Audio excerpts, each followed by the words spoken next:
Hi everybody, welcome back to Bible in a Year. My name is Natalie and today we are on day 343. I am so happy that you're here today. Welcome to the channel. I need to apologize once again for the microphone interference in yesterday's reading. I was shocked when I played it back. I don't hear any of that in my ear. You would think it's attached to my ear. You would think I would be able to hear the microphone rubbing against my sweatshirt. I can't feel the microphone rubbing against my sweatshirt. I'm terribly sorry. You would think I've never done this before and haven't read 342 days. So I'm sorry about that.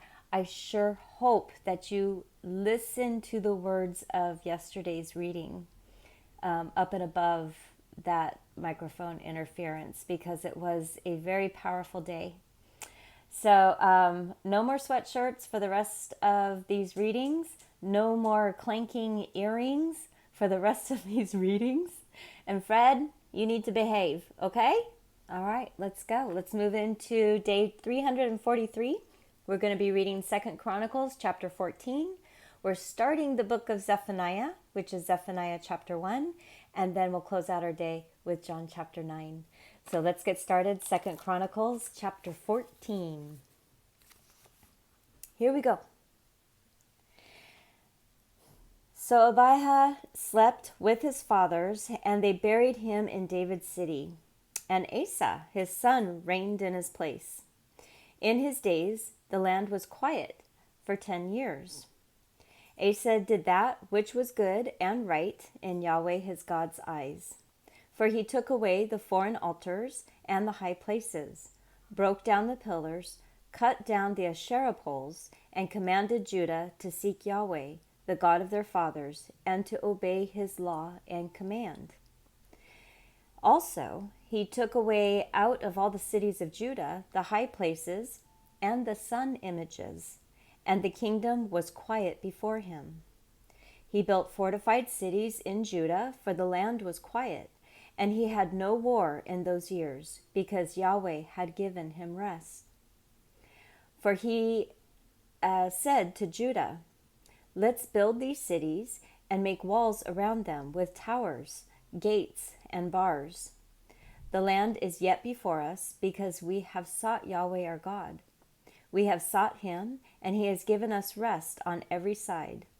So they built and prospered.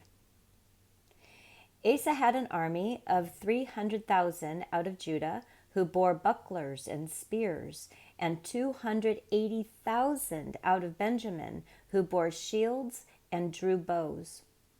All these were mighty men of valor.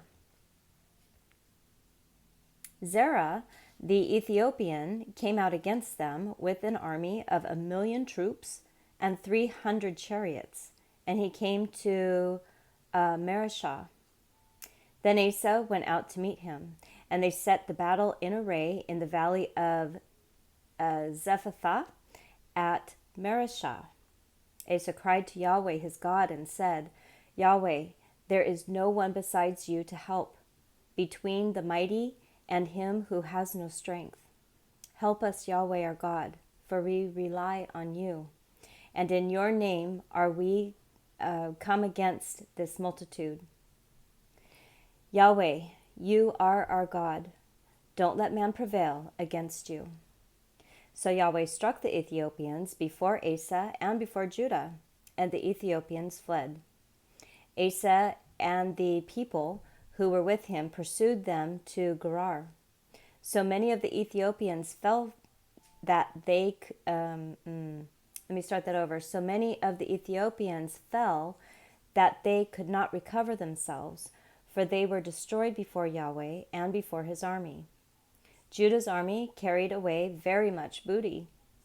They struck all the cities around Gerar, for the fear of Yahweh came on them. And they plundered all the cities, for there was much plunder in them. They also struck the tents of those who had livestock, and carried away sheep and camels in abundance. And then they returned to Jerusalem.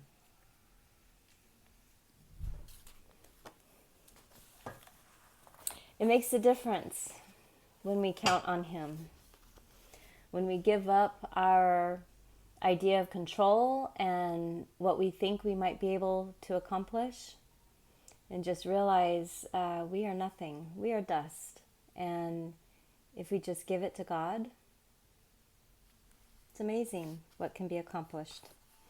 All right, this is the book of Zephaniah, chapter 1.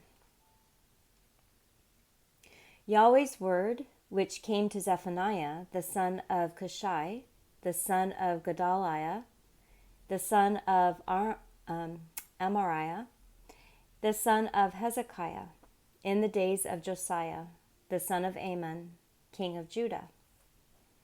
I will utterly sweep away everything from the surface of the earth, says Yahweh. I will sweep away man and animal. I will sweep away the birds of the sky, the fish of the sea, and the heaps of rubble with the wicked. I will cut off man from the surface of the earth, says Yahweh. I will stretch out my hand against Judah and against all the inhabitants of Jerusalem. I will cut off the remnant of Baal from this place, the name of the idolatrous and pagan priests, those who worship the army of the sky on the housetops, those who worship and swear by Yahweh and also swear by Malcolm, those who have turned back from following Yahweh, and those who haven't sought Yahweh nor inquired after him. Be silent at the presence of the Lord Yahweh, for the day of Yahweh is at hand. For Yahweh has prepared a sacrifice. He has consecrated his guests.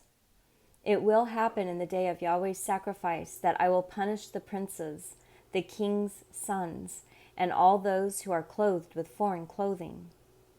In that day I will punish all those who leap over the household, who fill their master's house with violence and deceit. In that day, says Yahweh, there will be a noise of a cry from the fish gate, a wailing from the second quarter, and a great crashing from the hills. Wail, you inhabitants of Maktesh, for all the people of Canaan are undone. All those who were loaded with silver are cut off. It will happen at that time that I will search Jerusalem with lamps, and I will punish the men who are settled on their dregs, who say in their heart, Yahweh will not do good, neither will he do evil. Their wealth will become a plunder, and their houses a desolation. Yes, they will build houses, but won't inhabit them. They will plant vineyards, but won't drink their wine. The great day of Yahweh is near. It is near and hurries greatly. The voice of the day of Yahweh. The mighty man cries there bitterly.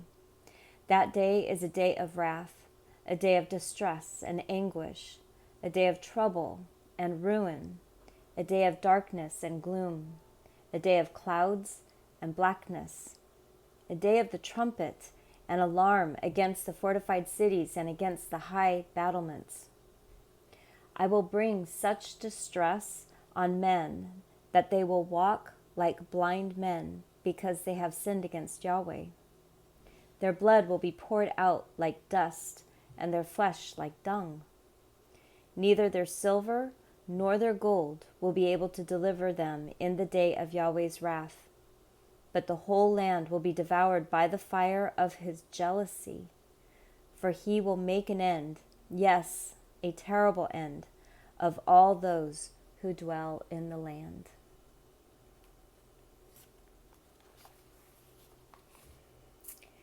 Have you ever been jealous? Because when I read that portion of scripture, I can identify to the times in my years where I have been jealous. And it would feel so good just to thrash and rage and just let all that jealousy out. That's how God is with us. He is a jealous God. He wants us in relationship. That's all he has ever wanted. That's why we were created, for us to be in relationship. He gets jealous. It says that all the time. He is a jealous God. There's no surprises there. Okay.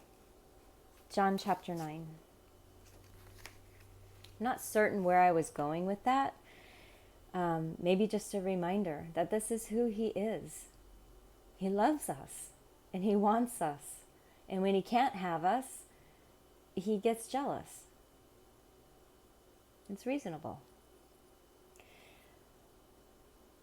Okay, John chapter 9. As he passed by, he saw a man blind from birth. His disciples asked him, "Rabbi, who sinned, this man or his parents, that he was born blind?" And Jesus answered, "This man didn't sin, nor did his parents, but that the works of God might be revealed in him. I must work the works of him who sent me while it is day. The night is coming when no one can work. While I am in the world, I am the light of the world." When he had said this, he spat on the ground, made mud with the saliva, anointed the blind man's eyes with the mud, and said to him, "Go wash in the pool of Siloam," which means sent. So he went away, washed, and came back seeing. Therefore the neighbors and those who saw that he was blind before said, "Isn't this he who sat and begged?" And others were saying, "It is he." Still others were saying, "He looks like him." And he said, "I am he." They therefore were asking him, "How were your eyes opened?" He answered, "A man called Jesus made mud, anointed my eyes, and said to me, 'Go to the pool of Siloam and wash.' So I went away and washed and received my sight." And then they asked him, "Where is he?" He said, "I don't know." They brought him who had been blind to the Pharisees. It was a Sabbath when Jesus made the mud and opened his eyes. Again, therefore, the Pharisees also asked him how he received his sight. He said to them, "He put mud on my eyes and washed, and I see." Some, therefore, of the Pharisees said, "This man is not from God, because he doesn't keep the Sabbath." Others said, "How can a man who is a sinner do such signs?" So there was a division among them. Therefore they asked the blind man again, "What do you say about him, because he opened your eyes?" He said, "He is a prophet." The Jews therefore didn't believe concerning him, that he had been blind and had received his sight, until they called the parents of him who had received his sight, and asked them, "Is this your son, whom you say was born blind? How then does he now see?" His parents answered them, "We know that this is our son, and that he was born blind, but how he now sees, we don't know, or who opened his eyes, we don't know. He is of age. Ask him. He will speak for himself." His parents said these things because they feared the Jews, for the Jews had already agreed that if any man would confess him as Christ, he would be put out of the synagogue. Therefore his parents said, "He is of age. Ask him." So they called the man who was blind a second time and said to him, "Give glory to God. We know that this man is a sinner." He therefore answered, "I don't know if he is a sinner. One thing I do know, that though I was blind, now I see." They said to him again, "What did he do to you? How did he open your eyes?" And he answered them, "I told you already, and you didn't listen. Why do you want to hear it again? You don't also want to become his disciples, do you?" They insulted him and said, "You are his disciple, but we are disciples of Moses. We know that God has spoken to Moses.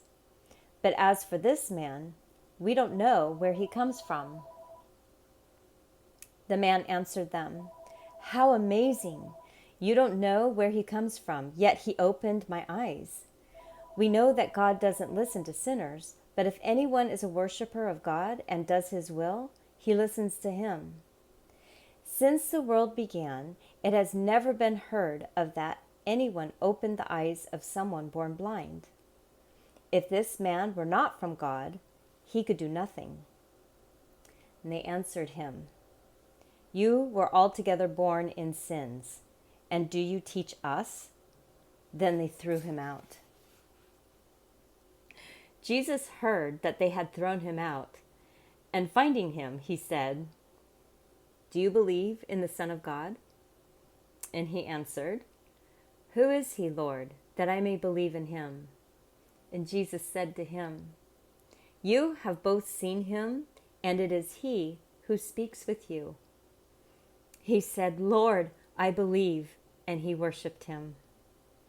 Jesus said, "I came into this world for judgment, that those who don't see may see, and that those who see may become blind."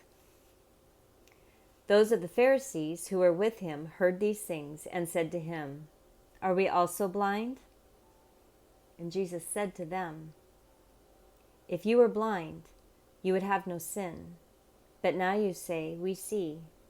Therefore, your sin remains." Oh, there's so much there, you guys. Did you pick up on it? Oh, I have goosebumps. I just love that interaction, mostly because I can't see a thing. I am very, very hard of vision. So just this encounter and this man who gets his sight and then has to go to the Pharisees and try and explain it all, and then nobody believes it. Well, he can probably barely believe it himself. He was born blind. Wow, it's just beautiful. But another thing early on in the chapter is how the disciples asked Jesus, "So what did this guy do to be blind? Or what did his parents do to be born blind?" And Jesus said, "Nobody did anything. He was born this way for this time, for me to perform this act." And so it's a good reminder that when things happen to us that are harsh, whether it be from birth or middle-aged, there is a reason and a purpose. And I'll leave it there. Thank you for coming back. We are coming close to the end, guys, and it's getting very, very busy over here. So when I came back from my vacation and seeing my children, basically I'm a one-man show at my job, one-woman show at my job. There is no assistant, and so I had a ton of fires to put out this week, in addition to Christmas coming. So I have a feeling that these next couple weeks, while we're coming to an end, they might be interrupted by phone calls and such. Maybe even, another bad hair day. I don't know. But we're going to get to the end. We're almost there. Come on back for tomorrow, which will be day 344. I can't wait to see you. We got this, guys. I will see you tomorrow. Bye.